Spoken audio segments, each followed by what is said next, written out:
Miarabanao André Matoflo misaotra anao ihany koa mandray anay eto Iavoloha ny tenako sy Joary Voajanahary miarabanao Joary. Miaraba André Mato président miaraba Irène.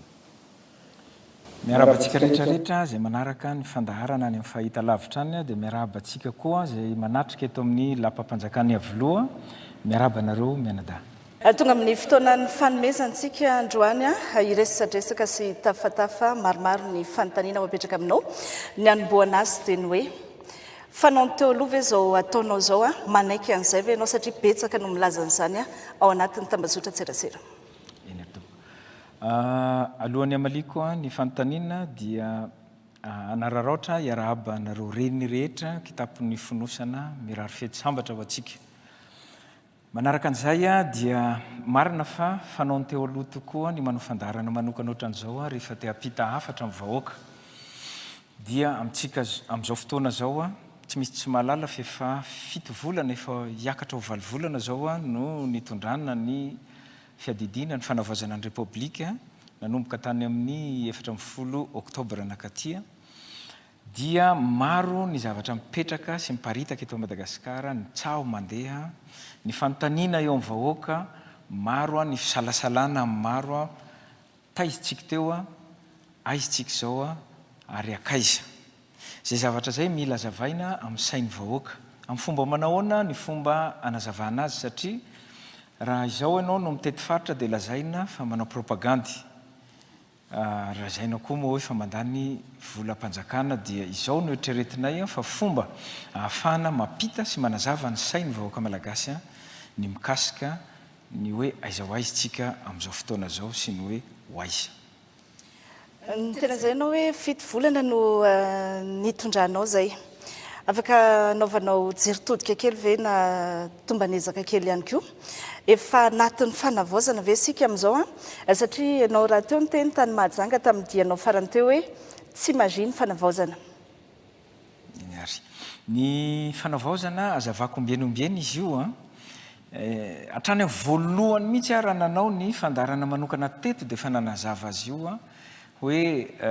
tsika afaka manomboka ny fanavaozana sady dia ny fanavaozana ny toe-tsaina aloha.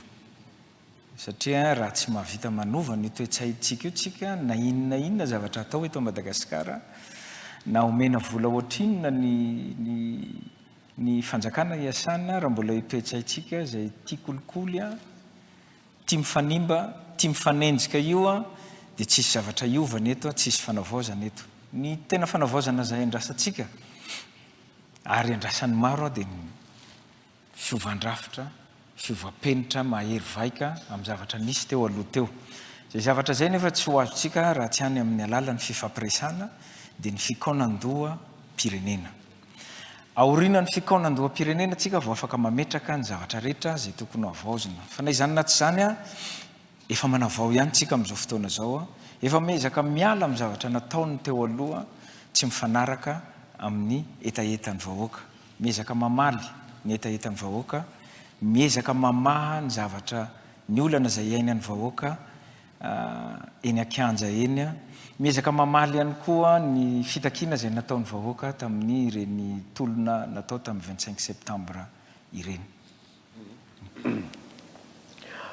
Ny fanontaniako mahakasika izay indrindra André Matoflo 4 volana no hijanona ny fitondrana fanavaozana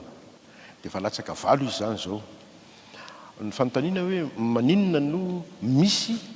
zavatra azo fafana sy ravana sy avaozana dia maninona no misy tsy azo atao. Voafetrany lalàna ve ianao mandray fanapahan-kevitra. Zay indrindra. Afaka ohatra ve ianao hoe zavatra ohatr'izao tsy azontsika kitihana raha tsy any amin'ny 5e République. Ny zavatra ohatr'izao tena azoko atao zao ankehitriny zao. Mbola veriko indray ilay fanazavako teo hoe ny zavatra ataoko eto anatin'ity fotoana fohy izay 14 volana voalazanao teo zay dia zavatra anankitelo ihany. Efa zavaiko foana zany iny. Efa zavaiko foana iny amin'olona ny voalohany dia ny mamaly ny etaetan'ny vahoaka izay nitakiany vahoaka tamin'ireny 15 septambra hatreo amin'ny 1 Oktobra angamba izy zay na 14 Oktobra. Miezaka mamaly an'ireny. Zay aloha niezaka foezaka rehetra ao anatin'iny. Ny faharoa indray a dia ny fitariana ny fikaonan-doham-pirenena. Fitariana ny fikaonan-doham-pirenena satria ny fikaonan-doham-pirenena no ahafahantsika mametraka ny rafitra tiany vahoaka izay apetraka. Ny fikaonan-doham-pirenena no ahafahantsika mandray fanapahan-kevitra na handrava na tsy handrava. Ny fahatelo a dia ny gouvernance mialatsiny amin'ny teny vahiny, gouvernance électorale, ny fikarakarana an'izay a gouvernance électorale zay. Zay a ny zavatra telo lehibe asan'ity fiadidina ny fanavaozana ny repoblika ty. Maro ny mitaky ny akanja amin'le hoe amintsika miteny zao misy ny mitaky ravao ny atsy fa ny any avaliko fotsiny dia zao hoe tsy afaka mandray a fanapahan-kevitra tokana hoe zarery amin'ny teny frantsay décision unilatérale tamin'ny anaovana andray fitondranana ny kabary tery Ambohitsirotra nanao fanambarana hoe ravo zao. Itsika miezaka foana manaraka ny lalàna. Niaraka ny voaka reny zavatra reny rehefa namoaka ny ACC namoaka an'izay a pouvoir régulateur an'izay a dia niraisina zay pouvoir régulateur zay mba hijanonantsika ao anatin'ny lalàna mba tsy hialantsika koa ao anatin'ny concert de nation. Zay efa niainana teto zany tamin'ny fotoana zay tsy hotononiko eto a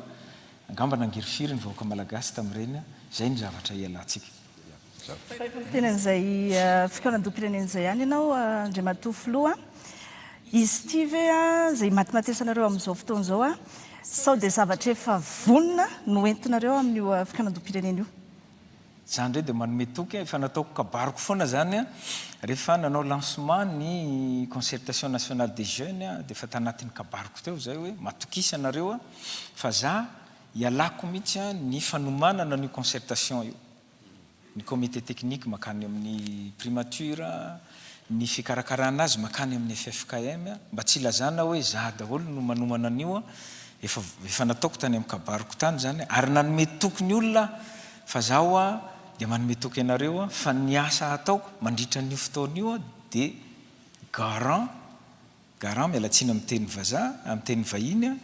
fa tsy hisy zavatra nomanina havoaka ny eo fa tsy maintsy zay etaetan'ny vahoaka no avoaka eo amin'ny concertation nationale. Te ampatsiaha kely anao Andriamatoa Filoha mialako tsiny tamin'ny tolom-bahoaka raiky amin'ny 20 dia ny fahatsapana dia zay ny bolofotra raha ialako tsiny le fomba fiteny ny conférence nationale sy ny tantana ny président Xavier Albert zay le hoe ny programmany dia ny programme-bahoaka. Ianao zany azo antoka fa tsy hijanona eo amin'ny fitondrana afaka roa taona. Hijanona amin'ny fitondrana ny hatreto a dia baibay za miaramila zay miaramila rehefa omena mission a dia ny mission ny atao ary mifantoka amin'iny mission iny. Ny mission nomeny ahy a dia hitondra ny Madagasikara makany amin'ny fifidianana ekeny rehetra crédible ho izy ny teny vahiny accepté par tout le monde ekeny rehetra iny any no mission nomena eo no ifantohako ny fanapahan-kevitra raisiko hatreto na aiza izy na taiza izy dia mbola tsisy kajikajy politika zay a no azoko avaly anao ny mission ny avitako ny tongavako any amin'ny élection no ifantohako zao. Tena fanontaniana anankiray tokony napetrako taloha zao vao apetrako tamin'ny herintaona ohatr'izao hoe colonel Mikaël Randrenirina efa niomana hitondran'ny Madagasikara.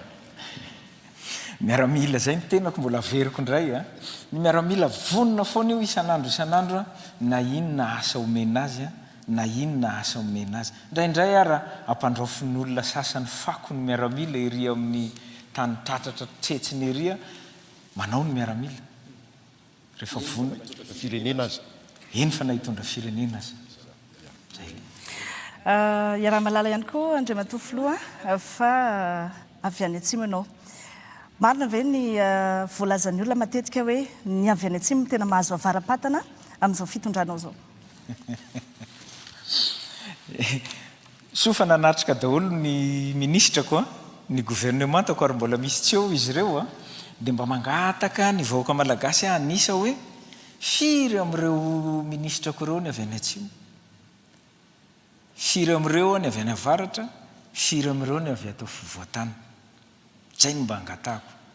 Dia raha mbola tsy afa-pondra izy amin'io gouvernement io, dia afaka makato amin'ny fiadidinany repoblika indray. Ato indray izy zareo raha tsy diso dia mba tiako anisa indray zareo hoe firy amin'ireo staff teknika, ny directeur izay miodidina ato ny avy any Toliary na avy any Atsimo,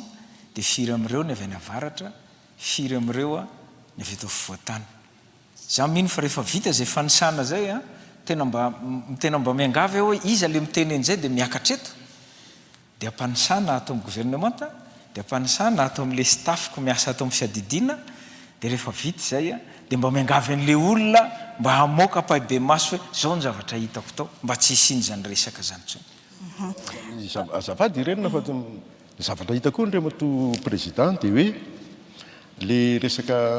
fanagadrana olona perquisition dia ny olona voatany daholo. Mandeha be ny resaka momba an'izany dia aloha vakina batsilatsika eto.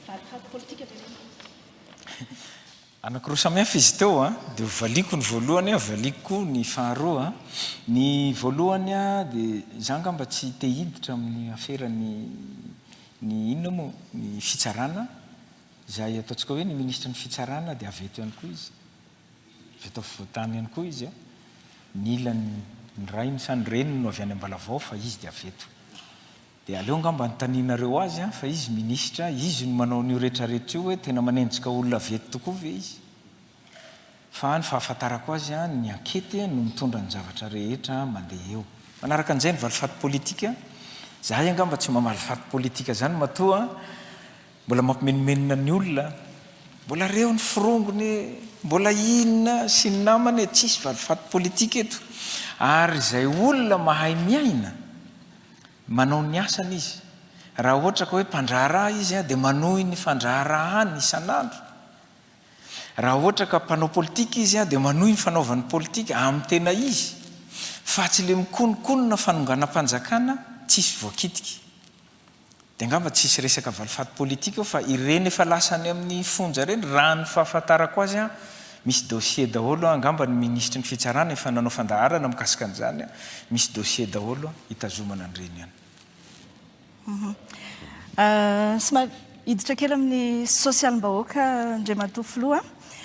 ny jiro sy rano manao ahoana amin'izao fotoan'izao izay anisany nahatonga anao eo amin'ny fitondrana na dia fitondrana tsy voafidim-bahoaka azy ianao. Marina tokoa moa fa iny no anisan'ny fitakiana lehibe nataon'ny tanora teny Ankanja dia ny jiro sy rano. Iny anatin'ny zavatra foiezaka sy lavitrezaka ihany koa moa zany ataonay. Ny foiezaka io efa hitanareo mandeha io angamba ny délestage manatrika eto ny DG ny Jirama sy ny ministry ny angovo sy ny akoranafo fa manao ny ezaka andro aman'alina reo mba hamahana ny olona ny délestage. Za ngamba mino fa tsy dia misy tsony zany resaka délestage zany eto Antananarivo fa fahatapahana indraindray zay tsy voafehiny matetika misy eny noho ny fahanteran'ny fitaovana ohatra hoe ny transfo, ny fil zay mitondra ny courant makany amin'ny toerana zay tokony hisy azy ihany. Zay ngamba ny misy amin'izao fa tsy dia délestage loatra. Zany hoe fa miezaka atsika miady amin'izay resaka délestage zay. Ny any amin'ny faritra angamba ataontsika hoe Diego zao no mbola manahirana anay avy any Mahajanga zay teo fa tsy dia nisy olana ny resaka jiro. Ny Diego zao no manahirana anay fa efa manomboka manarina azy ny Jirama ary misy groupe anakenina raha tsy diso iainga toato akan Diego hamahana an'izay olany jiro any Diego zay. Zay président fa rehefa andalo any président dia mandeha daholo ny zavatra any amin'ny faritra any dia rehefa lasa izy dia zandray rehefa alohany andeha any amin'ny faritra dia manontany ny zavatra misy any. Fa tsy any vao manontany fa mbola eto dia efa manontany ahoana ny fandehan'ny jiro any, ahoana ny rano, ahoana nampitain'ny mponina anahako rehefa fantany hoe resaka aminao mponina maromaro quartier maromaro teto Antananarivo izay isorana ny fitondrana fanavozana izy fa nisy faritra quartier be dia be teto Antananarivo tsy nisy rano amatonany zao ilay izy efa miverina. Anisan'ny ezaka ataony fitondram-panjakana amin'izao koa io ny rano, jiro sy ny rano, satria zay ilay nilazaiko teo izy roa io no tena nampirongatra n'ilay fitolomana teo dia anisan'ny ezaka ataonay izy io. Tsy eto Antananarivo ihany fa manerana ny Madagasikara mihitsy satria tsy eto ihany io manana olana rano io. Ny any Majunga zao nandehananay teo mbola misy ataontsika hoe 34 000 mètres cubes angamba ny tadiaviny, mbola 27 000 mètres cubes ny mandeha ao dia mbola misy 7 000 mètres cubes mbola tsy ampy ny any Majunga. Any Mbalavao ohatra, ny Mbalavao dia mbola sahirana rano ny olona any. Diego tenenintsika zany dia mbola nandefa forage ihany anakefatra dia mbola anampy anankitelo indray. Fa izay le teneniko foana amin'ilay kabary hoe tsy tanàna lehibe ohatran'ny Diego io no vatsiana rano amina forage, fa miezaka foana ny ao amin'ny ministèran'ny rano amin'ny alalan'ny projet PAEP mamaha ny azon'ny fitondram-panjakana atao amin'izay resaka rano izay. Zahay raha teo moa zao dia efa nividy tuyau ny atao amin'ny fiadidinan'ny Repoblika any amin'ny mitetina any amin'ny 4 lavitrisa ariary ny tuyau ny vidinay. Raha tsy diso atao fa miasa angamba JIRAMA eto Antananarivo manolo ny tuyau zay vakivaky eto Antananarivo amin'izao reny, sy misy nalefa ny Nosy sy Diego angamba raha tsy diso anolona ny tuyau zay efa simba koa any. Ny eto Antananarivo moa efa hitantsika misy 22 000 mètres cubes efa nalefa tamin'ny 15 taona ny JIRAMA teo, dia iny moa zany le rano zay lazainy vahoaka eny Ankianja eny hoe efa manomboka tonga amin'jareo. Fa efa nanazava tamin'iny fa mbola tsy ampy. Mbola isy 20 000 mètres cubes indray atoato tsy ho ela, mety amin'ity volana Jona ty ihany dia efa mety alefa indray le 20 000 mètres cubes. Dia mbola dia mbola ho avy indray satria mbola misy gap. Mbola misy gap io ny teneniko teny zay na dia misy an'izao dia mety mbola misy gap any amin'ny 100 000 mètres cubes io dia mbola tsy Antananarivo no fenon'izay. Fa raha ny eno ny kabary nataony Andriamatoa représentant résident ny Banque mondiale nareo tamin'iny fotoana iny dia nilaza izy fa manome efa-bolana zay io izy amin'ny tana tanteraka ny olona ny rano eto Antananarivo. Na izany na tsy zany efa manomboka afa-po ny olona eny mahita rano 5 taona tsy nandeha, misy 7 taona ary ny sasany hitako any amin'ny tambajotra Tserasera any tsy nandeha dia mandeha le rano. Dia zao indray ny olana amintsika amin'izao vaky daholo indray ny tuyau eny tenatenany eny satria le tuyau le fantsona efa antitra be, efa arafesenina dia rehefa nitongavan'le rano dia vaky. Dia izay indray no olany JIRAMA amin'izao raha tsy diso miara-miasa izy sy ny commune urbaine Antananarivo amin'izao mijery an'izay fahavakisan'ny tuyau zay mba tsy ho lany eo ny rano.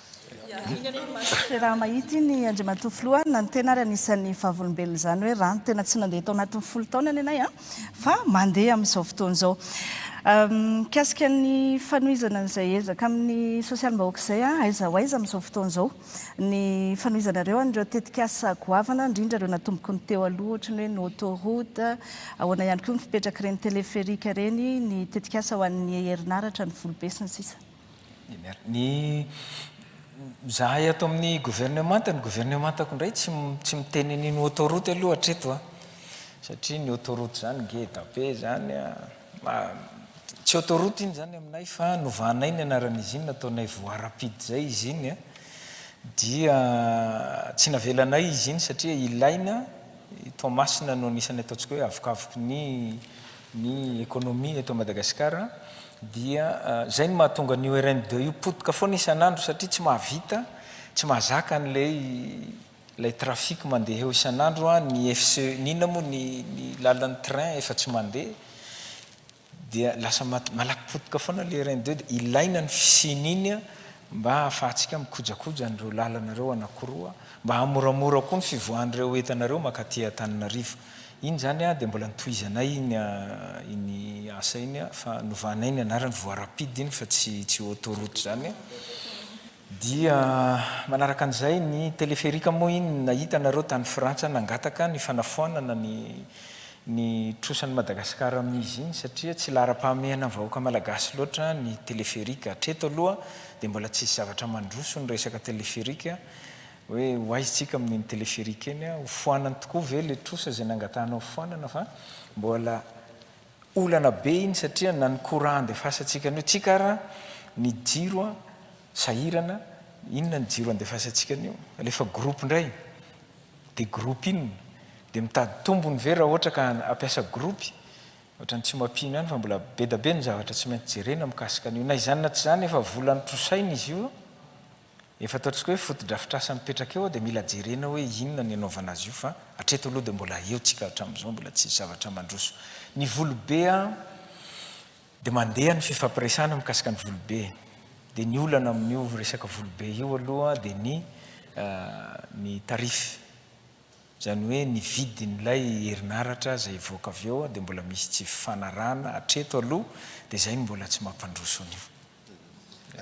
Dia niena teny izao le hoe rehefa vity volobe afaka ataona vitsivitsy dia ohatrao zany ny vidy efa tsy maintsy tafiditra anaty kajikajy daholo moa zany tsy maintsy ampidirina eo daholo zay ka président ianao ve izay mitatana ny firenena amin'izao fotoana izao tsisy engagement ho an'ny firenena ve ataonao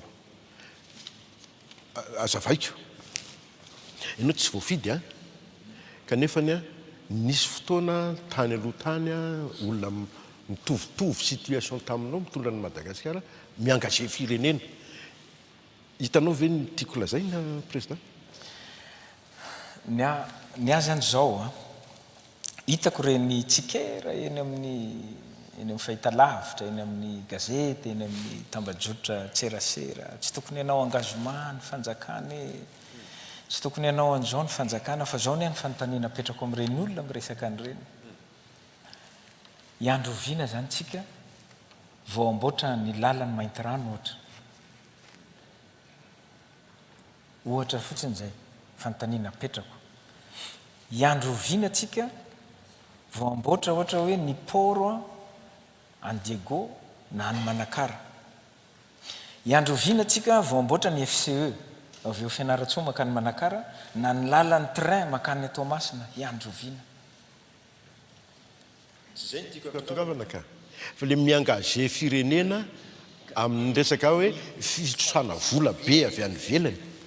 hatreto aloha zahay mbola tsy nitrosa fa fanarana fiaraha-miasa no ataonay aloha hatreto mba ahafahanay manao an'izany fotodrafitrasa zany dia mifanaraka amina mpanambola na amin'ny firenena manan-karena anankiray tozaka ny azafady ireny nanao statistika kely ahako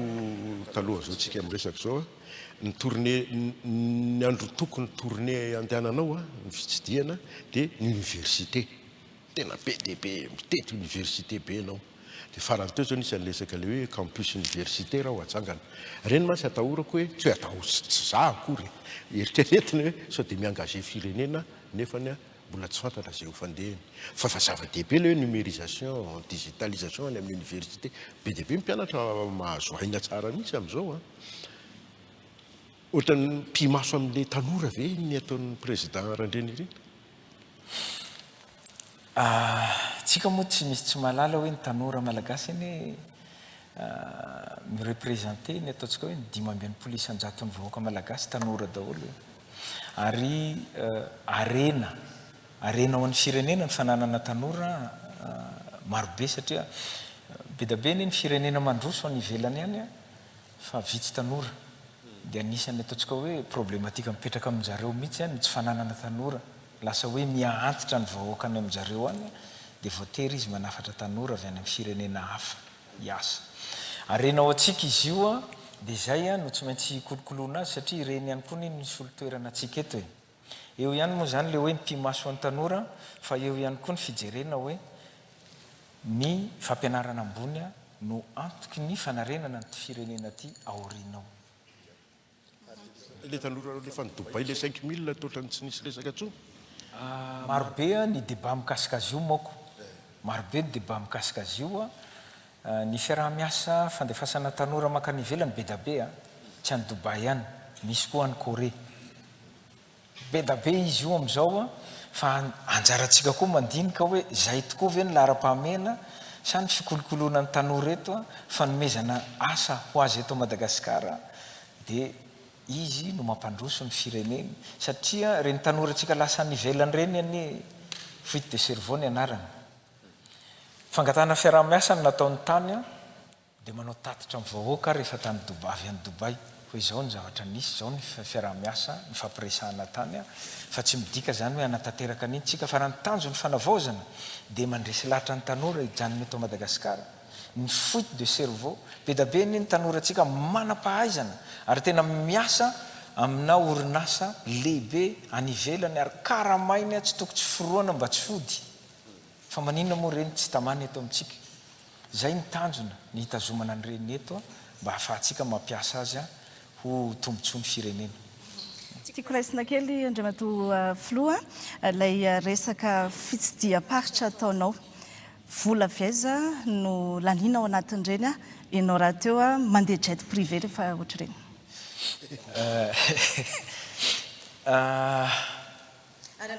Zay Andriamatoa Filoha misy fotoana tokoa ianao mizara vola amin'ny fitsidiana izay ataonao reny vola zarain'ireny vola viaiza. Za koa efa nataon'Andriamanitra tia mizara vola. Eny ny zava-misy zany dia te hangataka ny olona hoe mba jereo taiza amin'ny volam-panjakana aiza ny namoako an'ireny vola reny. Zay aloha ny voalohany ny Cour des comptes eny eo afaka manao ny asany aiza ny namoako an'ireny vola reny nalaiko tamin'ny ministera taiza ve sa ny volako ato amin'ny présidence tsy any izy io fa ny azy zao fotsiny zavatra teneniko tsy toy ny fijery ny vahoaka malagasy ataontsika hoe ny facebookeur malagasy ny fijery ny afrikaninahy za rehefa makany Afrika hafa mihitsy ny fijery ny afrikaninahy no ny resaka ataoko ny kabary zay ataoko dia mahita olona izy vaovao aty Madagasikara panafricaniste ary be da be amin'ireo filoha reo no mitenen'izay hoe zao zay vao mba nahita filoha any Madagasikara panafricaniste be da be amin'ireo afrikanina no te hanampy ahy maimaim-poana mba havitako an'ity mission zay nankinina amiko ity be da be no manampy maimaim-poana tsy ho teneniko hoe iza na iza fa be da be amin'ireo afrikanina reo no te hampandeha an'izay zavatra tiatsika atao eto Madagasikara mba ohatra eto Afrika ho an'ny tanora eto Afrika. Zany jet privé mina filoha afrikanina zany ho ampiasainao io laza hoe filoha afrikanina zay nataoko hoe za tsy laza hoe iza fa be da be ho any afrikanina tia manampy ahy te hanampy ahy ary mandrisika ahy amin'izay panafrikanisme zay faniraisiko hatrany am-boalohany mihitsy raha mijery nareo ny discoursko teo amin'ny Kapisaty dia efa nivoaka teo vohitra teo zay resaka panafrikanisme zay. I Congo sy Guinée équatoriale ary Kenya ingeny nandalanao taty Afrika raha tsy diso fa tany Afrique du Sud koa ary atoato mbola ho an'ny Gabon mbola ho an'ny Egypte ny azy zany le panafrikanisme mihitsy nataoko ambony disoko mihitsy le hoe tsy maintsy miara-miasa amin'ny firenena tandrefana foana tsika zay vao androso fa ny ahy dia apetrako le hoe ny fiarahana miasa sud tatsimo no ampandroso ny firenena afrikanina rehetra. Fampitatana akory zany fampitatana satria raha makany Afrika nareo dia ho gaga nareo fa kay tsy karery ny taraiky tsy karery ny taraiky firenena afrikanina efa lasa daholo. Ty fiara-miasa tsika amin'ny Rosia ity mirona kokoa ny amin'ny Rosia sika ahoana la Frantsa amin'izao. Iny zavatra fa niteneniko fotsiny tsika miainao anatin'ny ataontsika hoe fanatontoloana monde multipolaire hoy izy ny amin'ny teny frantsay efa niteneniko tany amin'ny Kapisaty ny andro voalohany nandraisako fitenenana ny atrehako mpanao gazety teo rehefa nanontany an'izay izy ny hoe misokatra amin'ny rehetrarehetra zahay rehefa azahoanay tombontsoa betsaka ny olona miresaka milisy inny fanakorontanatsain'olona zany amiko manana fiaraha-miasa amin'ny tafika malagasy ny tafika rosianina dia volao aza dia rosianina Andriamatoa Filoha tsy manana mpiambina rosianina mpanofana rosianina no misy eto Madagasikara manofana ny garde présidentielle manofana ny miaramila ny amin'ny camp mba hitombo kokoa ny fahaiza-manaony ary zavatra tsy mahagaga ane zany satria ny fitaovana ampiasantsika hatramin'izay ny fitaovana rosianina daholo Kalashnikov PA Makarov inona sy ny namany rosianina daholo zany ny ataontsika hoe ny basy frantsay farany nampiasantsika mas 36 na PM Mat 49 angamba ny ataontsika hoe farany tena mbola ataontsika hoe mbola anina kokoa tamin'ny 1949 zany PM 49 fa fohifohy zay izy ny tanora kelina ihany amin'ny sekoly miaramila pirenena raha mijery nareo amin'ny 26 zay zao no hoetiny eo hoetiny le PM 49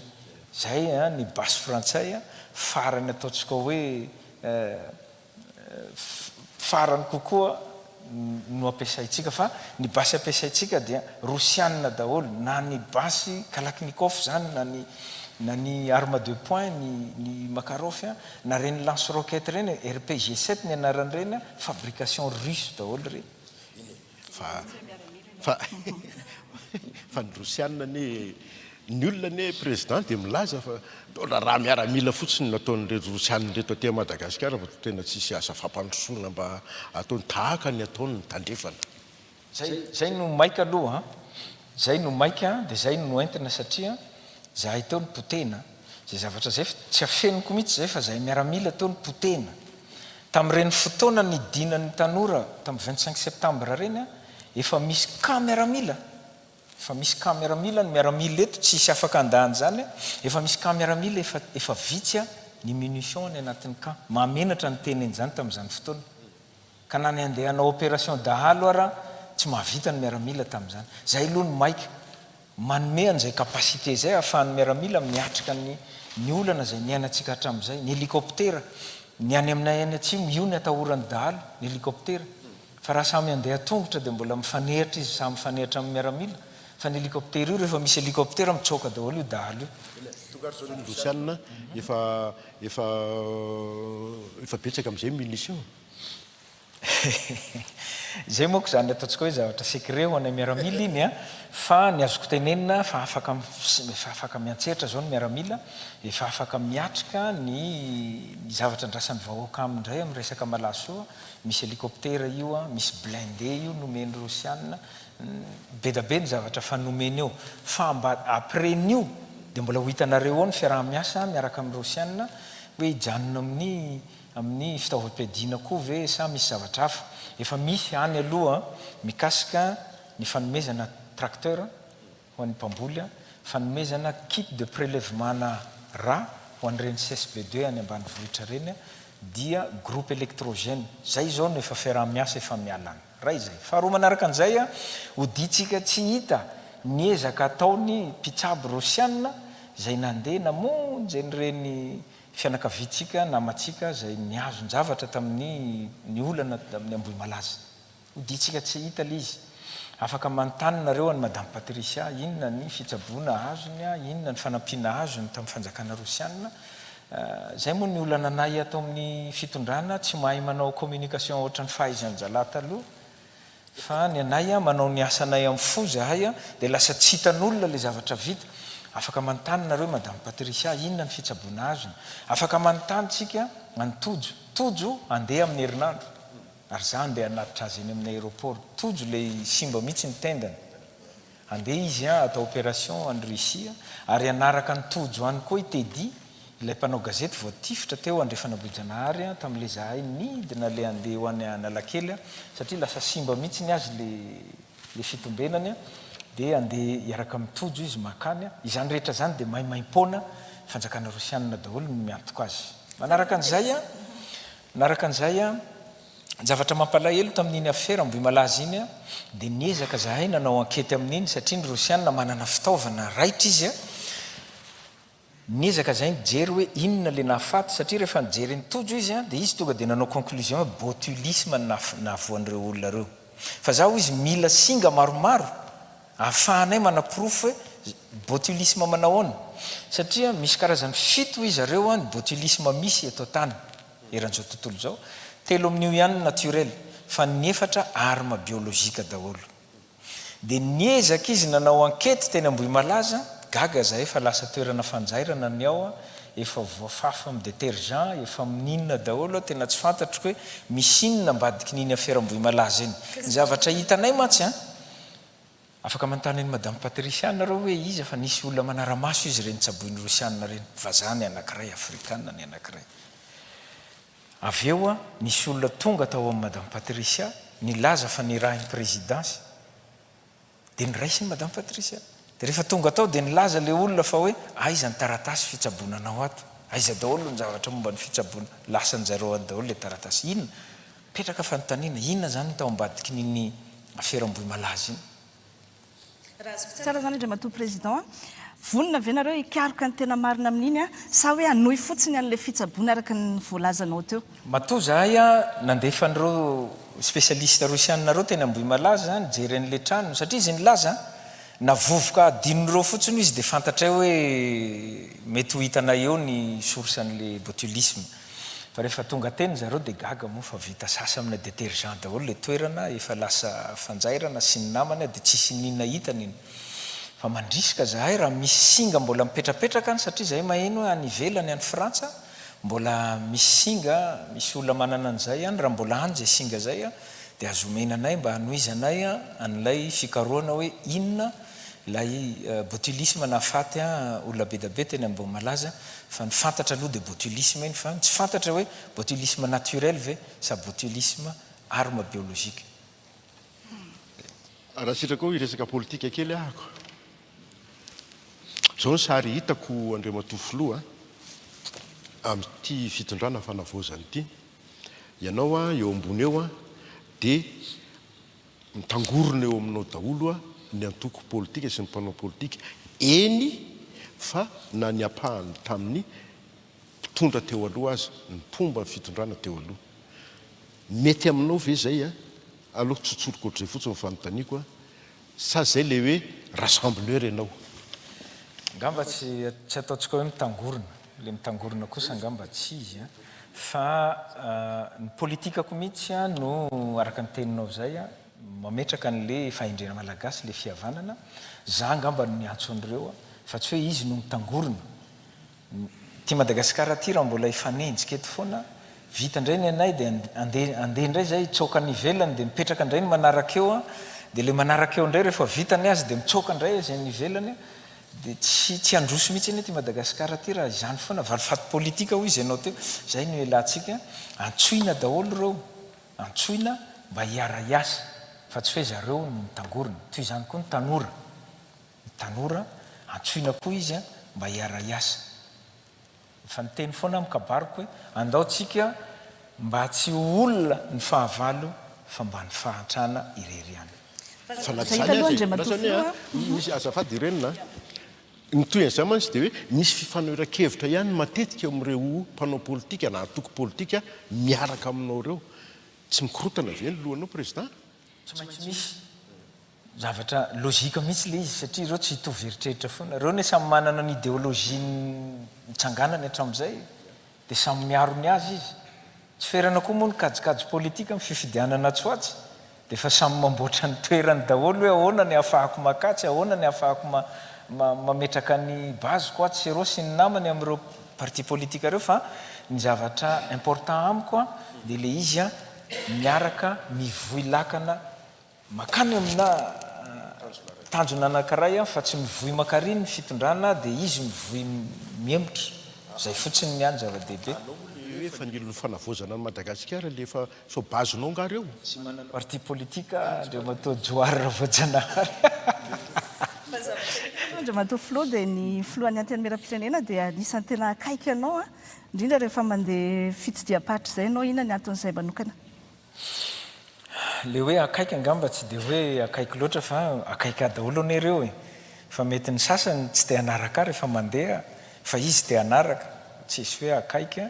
fa samy manana ny parti politika an'ireo araka ny teniny Andriamatoa Joara Voajanahary teo dia samy manana ny zavatra arovany fa ny aho averiko indray ny zava-dehibe amiko dia ny fiarahana miasa amin'ireo, ny fahazahoana ny inona moa ny hevitra, manome hevitra, manome torolalana mba hahafahana mampandroso an'ilay fanavaozana zay ny intéressé. Raha ny président Mikaël Renirina momba ny Varamada, ny olona ao akaikinao daholo ny mpanohatra sy ny mpomba an'ilay izy. Za rehefa misy investisseur tonga eto, rehefa misy mpampiasa vola dia zavatra efatra ny zavatra apetrako aminy. Ny voalohany raha mampiditra IDE, investissement direct étranger eto Madagasikara izy dia ilaina zay izy, ekeko izy aloha. faharoa izy manao ny ataontsika hoe famoronan'asa manampy atsika amin'ilay famoronan'asa mba azahoan'ireo tanorantsika reo asa dia condition faharoa ahafahako mandray azy zay. Ny fahatelo dia ny fanajana ny tontolo iainana tia Madagasikara. Fa ny fahaefatra dia ny fahaizana miaraka miasa amin'ilay olona zay misy n'ilay projet eny Akianja. Fa tsy hoe zahaty no hiten'ny vahoaka hoe tsy maintsy ekenareo ny projet anankiray. Amiko rehefa tsy mahafeno an'izay efatra zay ny investisseur zay ho tonga dia tsy raisiko rehefa tsy hahafeno an'izay. Misy anefa ny investisseur efa mipetraka eto efa miasa izy dia ny azoko atao amin'ireny dia ny miteny azy hoe ataovy ny fifampiresahana amin'ilay olona eny Akianja aloha. Fanaraka tsara nareo eny dia mahafeno an'ilay condition efatra zay apetrako dia mandeha. Tena sarotro foana tokoa antany isaky ny misy teneninao dia ohatrany manitikitika foana dia iverenako ilay resaka fitaovana avy amin'ny Rosianina ampifandraisitsika amin'ny resaka fandriam-pahalemana. Ianao raha teo mahafantatra tsara tsy atoro ny fandriam-pahalemana amin'ny asa andalo. Ireny fitaovana nolazainao teo ireny ve? Aiza ho aiza ny tokony ampiasana an'ireny hiadina amin'ny tsy fandriam-pahalemana eto sa ho atao zesta fotsiny amin'ny 26 juin. Ary ianao ihany koa rehefa mandeha ny cortège présidentiel dia misy tanky somary mahagaga ihany hoe inona tena atahoranao anatin'ireny. Ianao ve no mila ambenana kokoa sa ny tsy fandriam-pahalemana mila jerena ihany koa? Ny tanky angamba mbola tsisy tanky nanaraka tena nahita avy any tasy Andriamatoa président. Tena nahita. Tsy tanky reny fa reny le blindé reny le blindé lazaiko teo. Fa ny tanky le anankiroa ny raisiko teny vato. Sara moa zany ny tena fiteny azy zay ny reny angamba sarotra ny tondra an'ireny anaraka ny cortège koa tsy fandisy fa le vy be zany. Reny zavatra reny rehefa ny kabary aho na le tamin'izaho nandray n'le hélicoptère sy nandray n'le blindé Rosianina dia fa niteny tamin'ny kabariko teo hoe azon'ny gendarme ampiasaina koa reo fa tsy nitafika ihany hiedina amin'ny tsy fandriam-pahalemana eny Akianja. Fa izay foanao ny averiko zahay tsy mahay manao communication dia tsy hitan'olona izy io fa ny zavatra lazainy reny manam-pahaizana amin'ny communication teo aloha le ny asa teo aloha reny lasa lazainy olona eny amin'ny Facebook raha hoe marina na zavatra tsy marina ary fa miasa io fa hitantsika eo ny fandrosony atoato. Iresaka kely fambolena sy fiompiantsika président raha sitrakao voalohany aloha tonga dia ampitaiko koa ty resaka ty ny mpamboly orge any faritra Vakinakaratra sy faritra Moromania iny dia mitaraina mafy fa tena kely sisany no alain'ny orinasa paka azy ireny ny star azy ireny ny antony dia niakatra be ny droit d'assise amin'ny labiera miena ny consommateur na labiera président dia nitatsaha no mijaly. Amin'ny mampiandra aloha dia tiako koa le labiera miena le olona le consommateur na labiera miena fa zany hoe économie ny resahantsika eto dia efa andeha ny loi de finance rectificative dia ho hitanareo fa nisy ezaka nataonay be da be any mikasika ny droit d'accise mba ahafahany star mampitombo ny mpamboly orge indrindraindrindra zay moa no ny fanarana mba hitombo any amin'ny 10 000 angamba izy zay ny mpamboly en'ireny mba ampitombotsika an'izay mba hialantsika amin'izay resaka zay moa zany ho hitanareo rehefa mivoaka moa zany ny loi de finance rectificative fa andeha eny amin'ny assemblée izy raha tsy diso 20 000 hectares hatramin'izay zao 8 000 sisany satria tena fanarana amin'ny orinasa star raha mampidina kely an'io zay dia miakatra ny isan'ny mpamboly orge. Ianao tokoa moa zany Andriamatoa Filoha mpiandry araka ny teninao teo. Ainao tsara ve manavaka an'izay mampiandry anao sy ny mampitondra fanjakana anao zay? Anareo mitsara fa za aloha za tenako mahatsapa hoe haiko manavaka azy satria zany fahezin'ny lalàna za fahezin'ny laïcité de l'État fa za kosa nefa mahalala fa garantiseva ny lalam-panorenana ny fahazoako mifidy ny finoko fa haiko manavaka an'io ngamba za mbola tsy nanery loatra ohatra hoe Andriamatoa secrétaire général ny présidence ko zao atao lohako ato silamo za ngamba tsy dia mbola haiko foana manavaka an'io hatreto aloha mbola tsy hitako ny olana. Ty fanontaniana manokana ty président Mifanamina entinao. Rehefa inona ianao manao tenue de combat, dia rehefa inona ianao manao tenue de ville. Tenue de ville. Eny e civil daholo. Izy io ny tena marina za vao tonga teto ataontsika hoe herinandro dia nananao tenue civil le araky ny filazanareo azy nanao costara fa nitabataban'olona teny amin'ny tambajotra tserasera tsy nalalana ianao fa ity nefa zara nefa tsy nomeny miaramila generaly tsony zany hoe fa tsy miaramila tsony a zany efa tokony ho civil fa tsy omeny vahoaka fa dia tiany nafatarany dia tiany anaovako aloha style Ibrahim. tsy mitovy Ibrahim Traoré zao niona tamin'ny Poutine izy nanao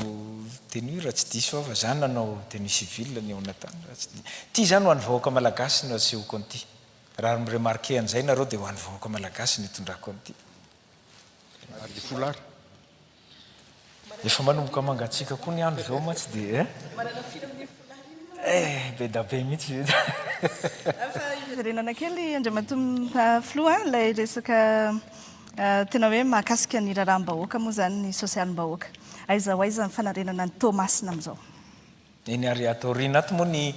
coordonnateur ny unité de coordination any Tomasina za malala hoe fa mandeha izy io mety misy fahatarana kely ny amin'ny sehatra sasany no ny volan'ny Banque mondiale zay mbola mety tsy tafavoaka fa raha ny fanorenana ny Tomasina raha ny jiro zao raha tsy diso atao fa 770 ny jiro ny Tomasina angamba fa tafaverina ny rano efa mandeha ny fanorenana ny tranom-panjakana rehetra koa efa mandeha daholo mety efa misy miakatra ny 500 mahery na 100 ny eo amin'ny fampianarana ny eny amin'ny université moa ny raisiko manokana mihitsy ny fanorenana nyreny salle de classe reny satria araka ny teninao manao lahara-pahamehana n'le fampianarana ambony ao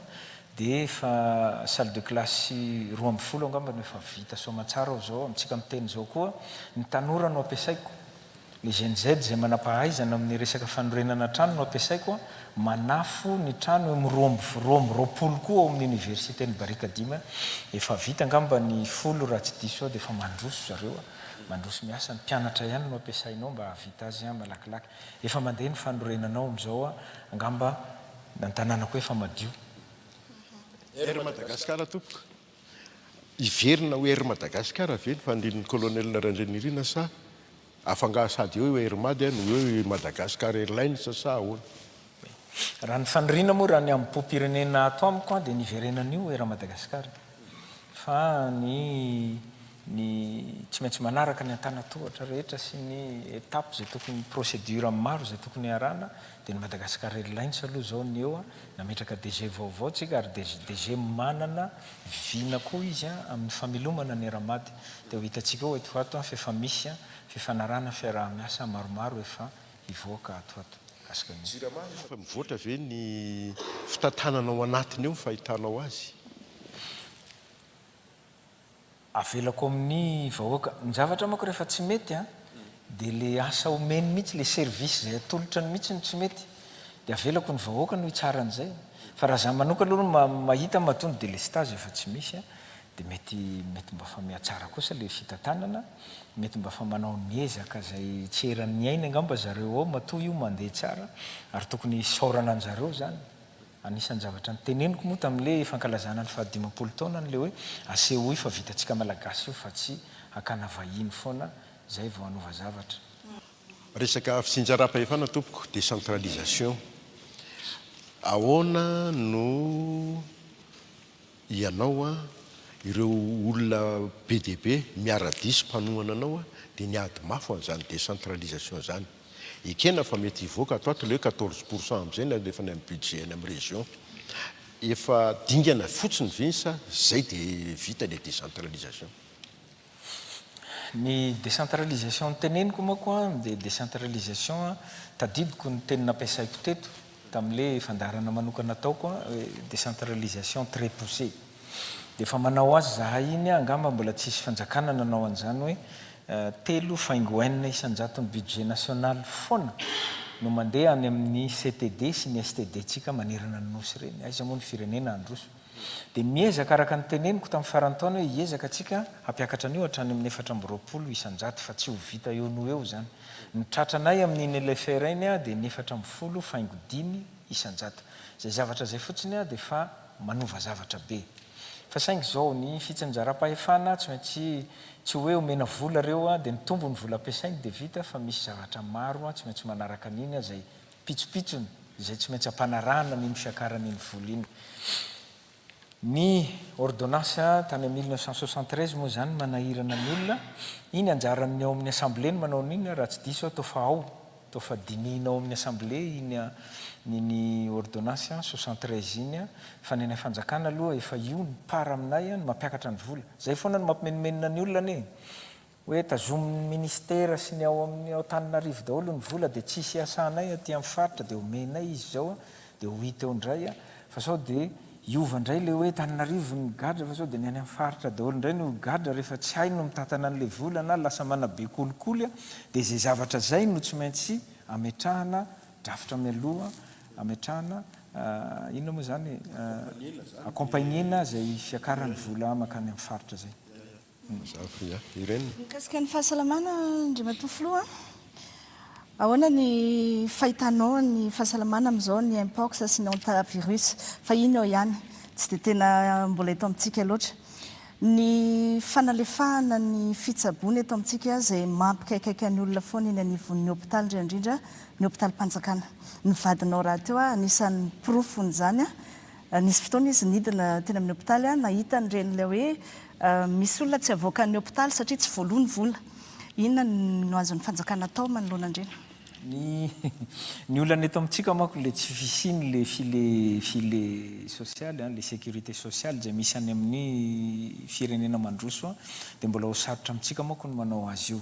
Ny politika zay ahafahantsika manao an'izay no jerena ato ato zay mbola tsy tafiditra koa zay ao anatin'ny LFR aloha. Fa rehefa hijeritsika ny any amin'ny LFI ahoana indray ny fomba mba hanaovana an'izay any amin'ny faritra mbola anatin'ny hodinina daholo io fa mbola ho sarotra antsika malagasy aloha ny ametraka ny filet sociaux io zay mbola ezaka be mihitsy ezaka be fa irariana moa ny tongavantsika makany. Raha ny Congo ianao akaikikaiky ny RDC Ebola zao ao fa manomboka mihitatritatra mena tsimotsimo aty Afrika ilay izy tokony misy fepetra angakaingana mihitsy sika isan-kanana zany. Efa manao angamba ny ministeran'ny fahasalamam-bahoaka raha tsy diso efa miezaka manao izy hijerevana an'ireny hantavirus zany Ebola zany moa aingana zany tsy ho tafiditra eto ny mpox nefa eto fa mba fa manao ihany angamba ny ministeran'ny fahasalamam-bahoaka mba anakanatsika ny tsy hitongavan'izany aty. Farany ny anahako tompoko tsy haiko ireny niady amin'ny kolikoly mitsangana daholo zao le système de lutte anti-corruption zany. Mahita fivoarana ve président Michael Randrianirina? Tsy andainga aloha za hiteny hoe mahita fivoarana satria mbola be da be ny zavatra hita mbola be da be ary tsy miteniteny foana le tany Majunga miteny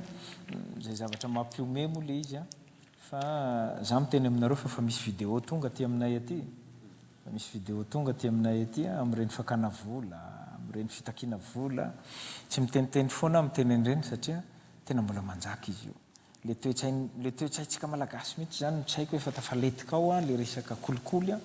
rehefa azo toerana tsy maintsy kolikoly rehefa azo tany tsy maintsy kolikoly rehefa andresany amin'ny fitsarana tsy maintsy kolikoly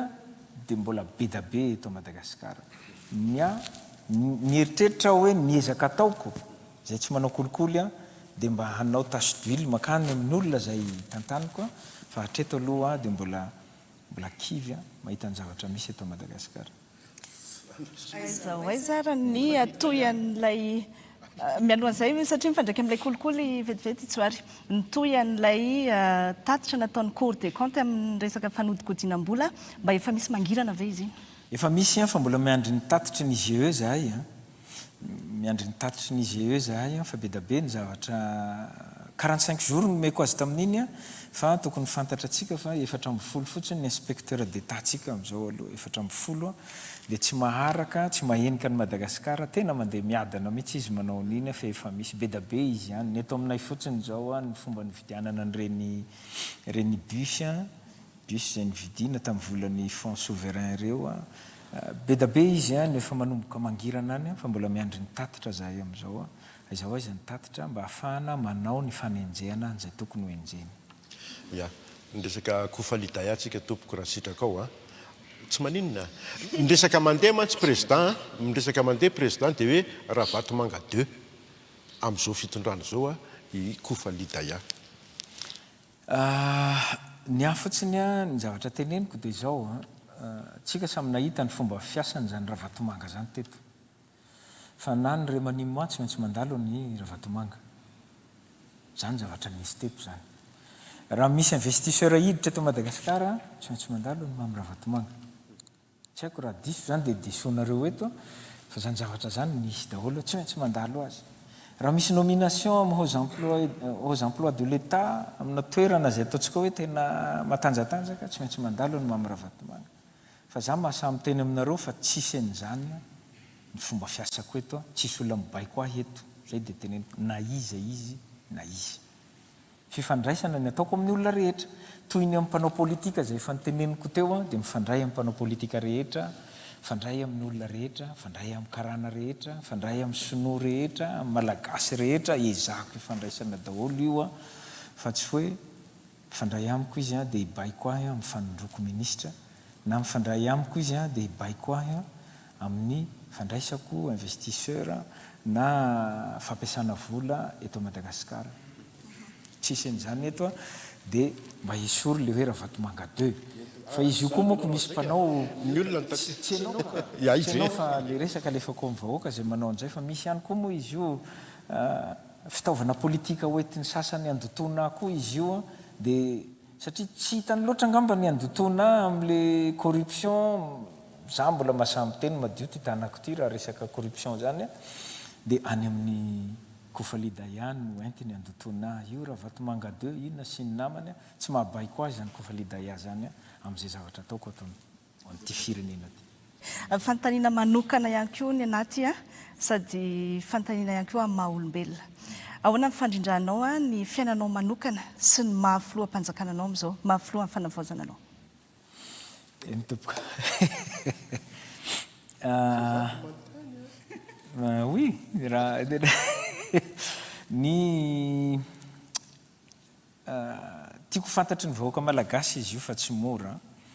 ary za tsy taraina ny eto fa efa nekena ty tsy maintsy vita fa io tsisy fiainana zany io fiainana filoam-pirenena io angamba zany tsy mahay mandrindra ny fiainanay mianakavy fa raha ataontsika hoe ny zanakao tsy afaka mianatra any amin'ny sekoly fa ao an-trano no ampianarina dia fa mahakamo fotsiny mijery azy satria ny zanakay manko tsy mianatra ny andafy ohatran'ny olona rehetra ny anay eto Madagasikara ny zanakay ny mianatra ao amin'ny Sainte Famille dia ny mpampianatry ny Sainte Famille no mandeha mampianatra azy any an-trano noho n'izay sécurité tsy assurena ntsony amin'izao fikorotanana misy zao dia mianatra ao an-trano ny zanako na izany fotsiny zao dia efa tsisy ary ireo zanako ireo matetika misy tsy hitako an'ireo anatin'ny herinandro ray nefa samy ao an-trano zay tonga ianao ny alina izy efa matory mifoanao maraina andeha hiasa izy efa lasa mianatra amin'le toerana ianarana ao an-trano ao ihany fa lasa mianatra any izy misy tsy mifakahita mihitsy zahay ezahana rindra ny fiainana fa tsy mora akory ny hoe isan'andro ianao mpan'olona eny amin'ny Facebook dia mahita koa ny zanakao manao montre ianao dia lazaina fa diamant montre anao mbola izy ty tsy nisoloko mihitsy mba asehoko ny mpanao gazety rehetra hoe tena diamant tokoa ve amin'ty montre ty zay zavatra rehetra ataonao dia tenenina daholo manao volamena i madama dia alaina sary dia alefa amin'ny Facebook zao million ariary ny vidiny iny dia zao ny fanontaniana apetrako amin'le vahoaka malagasy manao an'ireny le manao an'ireny fa tsy ny vahoaka malagasy ndray mandeha zahay mivady tafaresaka teo am-pisakafoanana andaotsika hanao akanjo maloto dia hivoaka ny ivelany iny dia ho hita ndray ny teneny malagasy tadio fa firenena no représentenay na aiza ny aleanay na eto Madagasikara na any Frantsa na any Afrika dia Madagasikara sy ny malagasy no représentena. Dia miezaka zahay mba manao akanjo tsaratsara iny dia mahony montrako hoe inona tsy haiko apetrako amin'ny vahoaka malagasy zay ve no mahafaly anjareo anao akanjo malotoloto zay mivady sa anao ahoana. Dia rehefa mandeha jet indraindray na mandeha avion ina indraindray dia sao dia andeha sarety ary zay ty tsy haiko hoe inona nefa firenena no entina zay tsy mora io zany fa ezana fehezina miezaka tao ampitsikitsikiana ny asa ho an'ny firenena ary sako no miteny eto fa na inona io tsy kera zavatra tsy marina rehetra atao raha io no eritreretiny zareo ampihemotra anay za tsy hemotra ho an'ny vahoaka malagasy ho an'ny firenena. Eny ary amarana amin'ny fotoantsika anomboka ny fankalazana ny fetin'ny 26 juin fetin'ny fahaleovan-tena. Raha niresadresaka kely taminao teo président talohan'ny fandarana dia ohatrany misy hevitra tianao atsirika amin'ny malagasy momba an'ity fety-pirenena fety ankapobeny ity. Zany hoe zavatra tsy hay moa hoe fifanadifin-javatra ve sa inona fa za ndray amin'ny mampivavaka dia fa niteny hoe tsisy zavatra mifanandrify zany fa efa voakajikajy daholo voakajikajin'Andriamanitra na voakajikajinao tsy fantatro fa ny 24 jona mantsy dia daty ny tena izy dia daty ny fironany tafika malagasy tamin'izany fotoana zany zay ny 24 jona fa ny tena daty nazahoantsika ny fahaleovan-tena dia ny 14 oktobra dia fifanandrifin-javatra sa ahoana fa 14 oktobra no nametrahana ho filohan'ny fanavaozana ny repoblika ny Madagasikara dia maniry ny anao fety anao parady miaramila any amin'ny toerana anankiray tsy atao ohatra ny 26 juin io hoe manao daholo ny eran'ny Madagasikara ny atao mpanomboana aloha fa andramako kely izy io mba ataoko any amin'ny filoha voalohany teto Madagasikara ny tandrazan'ny Andriamatoa Tsiranana zany maniry ny anao an'izay amin'ny 14 oktobra eto moa Andriamatoa ministra zay avy any amin'ny faritra Sofiara teo mety efa falifaly izy maheno an'izany fa dia zay ny zavatra irina atao any Antsohy anytsika zany mahita azy fa mieritreritra ny anao an'izay. Eny ary Andriamatoa Filoha faranantsika ny fotoana misy hafatra ihany koa ve mbola tianao apetraka ho an'ny vahoaka malagasy? Ny hafatra moa zany efa teneniko ombiany ny voalohany indrindra aloha dia kristianina ahy dia mampahery ny vahoaka malagasy foana satria ianao rehefa mpiandry zany tsy natao amendrofendro rehefa mpiandry ianao no soran'Andriamanitra hitafy an'iny akanjo fotsy iny dia tsy natao amendrofendro vahoaka fa natao ampahery vahoaka dia mampahery ny vahoaka malagasy amin'ny zavatra misy amin'izao firenena mahantra tena fanompotena no nivantanitsika teo dia mbola miteny aho tsy ao anatin'ny 2 taona mihitsy no avitana hanova tanteraka any Madagasikara tsy miteny aho 7 volana fa tsy ao anatin'ny 2 taona fa ao anatin'ny 2 taona kosa mety mba fa zavatra be da be ny zavatra mety ho hitantsika io veo miasa ny reto gouvernement atsika reto be da be ny zavatra mety ho hita eo dia makahery ny vahoaka malagasy dia mifampivavaka moa zany araka ny teneniko tany am-piangonana za mivavaka ao an'ny vahoaka malagasy mba tsy hanary fanantenana dia ny vahoaka malagasy hivavaka ao anay mba tsy ho be kolikoly mba hifantoka amin'ny zavatra mahazo ny vahoaka zay ny hafatra amin'ny maha-kristianina ny manaraka an'izay moa zany dia mandrisika ny vahoaka malagasy handray anjara feno amin'ny fikaonandoha-pirenena zay tokony atomboka atsika amin'ny 3 zao amin'ny 3 zao moa zany ezanay mba ho fivoriana misy invitation famparitaka any fa atombokay amin'ny fivorianay izy io fivorianay ny FFKM anakefatra dia ny PM dia ny filoha dia ny ministry ny fanavaozana zay aloha ny anombohanay azy amin'ny 3 dia ho amafisinay ao amin'ny anao manjery eo ihany hoe mety hiemotra indray iny invitation iny na tsy hiemotra fa ny amin'ny 3 aloha zany dia ho marinay amin'izay fivorianay fito mianada mianaka zay ho anombohana an'ilay fikaonandoha-pirenena dia mandrisika atsika rehetrarehetra handray anjara feno amin'io satria izao ny fotoana anararaotana anova nyity Madagasikara ty raha tsy vaova atsika amin'izao i Madagasikara tsy haiko tsony ny any aoriana any kintsika amin'Andriamanitra ny any aoriana fa dia makahery antsika rehetrarehetra amin'ny fandraisana anjara amin'io fikaonandoam-pirenena. Saotra anao Andriamatoa Filoha dia rarisoanao sy ny mpiara-miasa aminao ihany koa. Saotra tompoko. Saotra antsika rehetrarehetra naharitra ny aino hatramin'ny farany dia mametraka veloma antsika rehetra any atokantrano tsirairay ihany. Misaotra anareo mianadahy. Tsika isaorana manokana hatrany Andriamatoa Filoha nanokana izay fotoana izay tamin'izao alina izao veloma tompoko.